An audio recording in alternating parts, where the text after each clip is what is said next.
31ને લઈને ભાવનગર રેન્જના ભાવનગર, અમરેલી અને બોટાદ જિલ્લામાં ચેકિંગ શરૂ કરવામાં આવ્યું. દર વર્ષની જેમ આ વર્ષે પણ ત્રણેય જિલ્લામાં નાકાબંધી કરવામાં આવી છે. ત્રણેય જિલ્લાની રેન્જમાં બ્રેથ એનાલાઇઝર સાથે ટીમ કાર્યરત છે. સાથે જ પ્રોહિબિશન રેડનો પણ આદેશ આપવામાં આવ્યો છે. આ સિવાય નશાની હાલતમાં કોઈ વાહન ચલાવે કે અકસ્માત કરે તો તેવા લોકોની ધરપકડનો આદેશ કરાયો છે. બસને લઈ અને છેલ્લા 8 દિવસથી ભાવનગર રેન્જના ત્રણેય જિલ્લાઓની અંદર પોલીસ સતર્ક છે અને તમામ જગ્યાએ તપાસ ચાલુ છે. ત્યારે હાલ આપણી સાથે ભાવનગર રેન્જના આઈજી ગૌતમ પરમાર છે, તેઓની સાથે સીધી વાત કરીશું. સાહેબ, કેટલા સમયથી આ 31ને લઈને તપાસ ચાલુ છે? કેવા પ્રકારની કાર્યવાહી શું છે?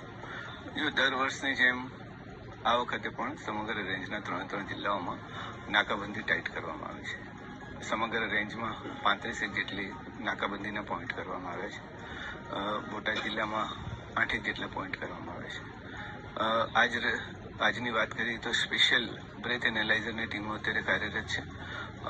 રાત્રે સબ ઇન્સ્પેક્ટરથી નીચા દરજ્જાના ન હોય એવા અધિકારીઓ પોતે જાતે જ ત્યાં ઉભા રહીને નાકાબંધીના પોઈન્ટ પર ડ્યુટી બજાવશે.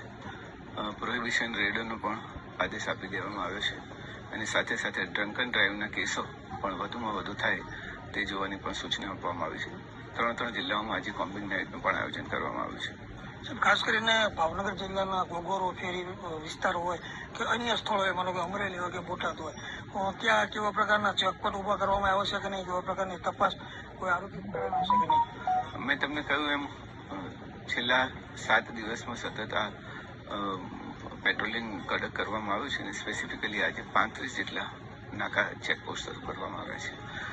સતત અત્યાર સુધીમાં જે વ્હીકલ ચલાવે છે અને જે એક્સિડન્ટ કરે છે એવા લોકોને પકડવામાં આવે છે અને આજે રાત્રે પણ એટલી સઘન પ્રક્રિયાથી આ કાર્યવાહી ચાલુ રહેવાની છે. તો આ હતા ભાવનગર રેન્જના આઈજી ગૌતમ પરમાર સાહેબ કે તેઓએ સમગ્ર જિલ્લાના બોટાદ, ભાવનગર અને અમરેલી આ રેન્જની અંદર પોલીસ સતર્ક બની છે અને તમામ પ્રકારની તૈયારીઓ તેજ કરી છે. Raju Baraiya, VTV news, Botad.